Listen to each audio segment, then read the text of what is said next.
సభ 2 సార్లు వాయిదా పడింది. 1 గంటకు సమయంలో డిఎంకే సభ్యులను బయటికి పంపించాల్సిందిగా మార్షల్స్ కూడా స్పీకర్ ఆదేశించారు. అయితే మార్షల్స్ డిఎంకే ఎమ్మెల్యేలను బయటికి పంపించేందుకు ప్రయత్నించినప్పుడు వారి నుంచి తీవ్రమైన వ్యతిరేకత వచ్చినట్టుగా తెలుస్తుంది. దీంతో మార్షల్స్ కొంత రిస్ట్రెయిన్గా ఉన్నట్టుగా తెలుస్తుంది. అయితే స్పీకర్ ఆదేశాలను అమలు చేసే ప్రయత్నం చేసినప్పుడల్లా డిఎంకే సభ్యుల నుంచి తీవ్రమైన అభ్యంతరాలు వ్యతిరేకత వస్తున్నట్టుగా సమాచారం అవుతుంది. ఇప్పటివరకు అయితే అధికార పార్టీకి సంబంధించిన సభ్యులు, అదేవిధంగా ఓ పన్నీర్సెల్వం గ్రూపు, అదేవిధంగా డిఎంకే సభ్యులు, కాంగ్రెస్ సభ్యులు అందరూ కూడా సభలోనే ఉన్నట్టుగా మనకు సమాచారం ఉంటుంది. స్పీకర్ ఆదేశాలను ఎంతవరకు ఇప్పుడు మార్షల్స్ అమలు చేయగలుగుతారు అన్నది కూడా చూడాల్సి ఉంటుంది.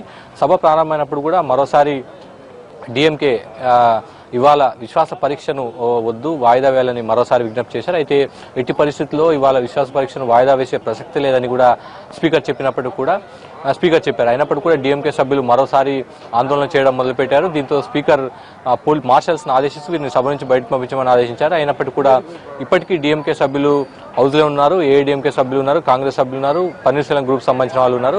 అయితే 3 గంటల లోపు మార్షల్స్ వారిని బయటకు పంపించేందుకు ప్రయత్నం చేశారా? ఆ ప్రయత్నంలో మార్షల్స్ ఎంతవరకు సక్సెస్ అవుతారన్నది కూడా చూడాల్సి ఉంటుంది. అయితే స్పీకర్ ప్రకటించిన తర్వాత డిఎంకేకి సంబంధించిన ఒక సభ్యుడు, సీనియర్ సభ్యుడు లేచి నిలబడి ఎట్టి పరిస్థితుల్లో మేము బయటకు వెళ్లలేదు, పోలీసులు మమ్మల్ని తీసుకెళ్లేందుకు ప్రయత్నిస్తే తీవ్రమైన పరిణామాలు ఉంటాయని కూడా హెచ్చరించినట్టుగా సమాచారం ఉంటుంది. మరోవైపు మేము గనక బయటికి వెళ్లాలంటే మా శవాలే మాత్రమే బయటకు వెళ్తాయి, మేము బతుకుండగా బయటకు వెళ్ళమన్న విషయాన్ని కూడా ఒక సీనియర్ సభ్యుడు స్పీకర్ ముందు చెప్పినట్టుగా మనకు సమాచారం ఉంటుంది. మొత్తం మీద ఇంకా గందరగోళ పరిస్థితుంది. అసెంబ్లీ మాత్రం జరిగే అవకాశాలు మాత్రం ఇప్పటి వరకు కనిపిస్తుంది. డిఎంకే చాలా పట్టుదలతో ఉన్నట్టుగా కనిపిస్తుంది. ఎట్టి పరిస్థితుల్లో కూడా ఇవాళ విశ్వాస పరీక్ష జరగనివద్దన్న ఆలోచనతో వారు ఉన్నట్టుగా తెలుస్తుంది. అయితే డిఎంకే ముందుగానే ఒక వ్యూహ రచనతో ఇవాళ సభకు వచ్చినట్టుగా మనకు కనిపిస్తుంది. ఎట్టి పరిస్థితుల్లో కూడా ఇవాళ ప్రొసీడింగ్స్ జరగనివద్దన్న ఆలోచన చేస్తున్నట్టుగా తెలుస్తుంది. దానికోసమే విశ్వాస పరీక్షను వాయిదా వేయాలని పట్టుబడుతున్నారు. ముందుగా రహస్య ఓటింగ్ కోసం పట్టుబట్టారు. అది సాధ్యపడని స్పీకర్ ప్రకటించిన తర్వాత విశ్వాస పరీక్షను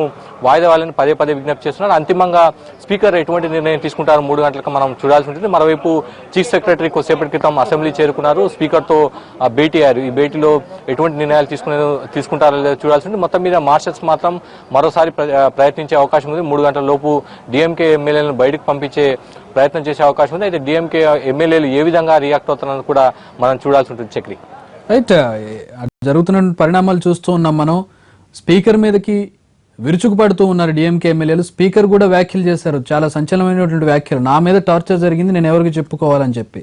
స్పీకర్ ఏమైనా మాట్లాడారా మీడియాతోటి, లేదంటే పళనిస్వామి వర్గానికి సంబంధించిన ఎమ్మెల్యేలు ఎవరైనా మాట్లాడారా? అసలు మీడియాతో ఎవరైనా మాట్లాడి లోపల ఏం జరుగుతుందో ఒక వివరణ ఇచ్చే పరిస్థితి చక్రి అంటే ఇప్పటి వరకు అఫీషియల్ గా వచ్చి లోపల ఉన్న అధికార పార్టీ కానీ విపక్ష పార్టీకి సంబంధించిన ఎమ్మెల్యేలు కూడా ఎవరు కూడా బయటకు వచ్చి అధికారికంగా మీడియా ముందు ఎవరు మాట్లాడలేదు. అయితే లోపల లాబీలో ఒకరిద్దరు బయటకు వచ్చినప్పుడు మాత్రం మాట్లాడినట్టుగా మనకు సమాచారం అవుతుంది. ఏఐడిఎంకి సంబంధించి పళనిస్వామి వర్గానికి సంబంధించిన ఒకరిద్దరు ఎమ్మెల్యేలు అక్కడ అందుబాటులో ఉన్న మీడియా వాళ్ళతో మాట్లాడినట్టుగా తెలుస్తుంది.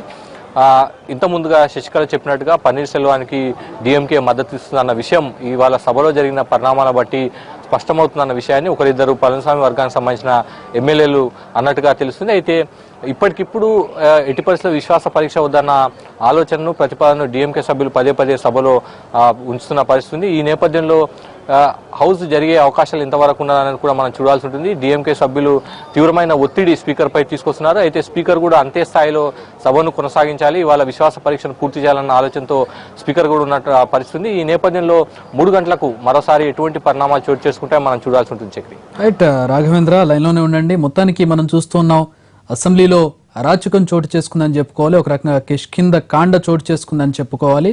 మళ్ళీ 3ంటికి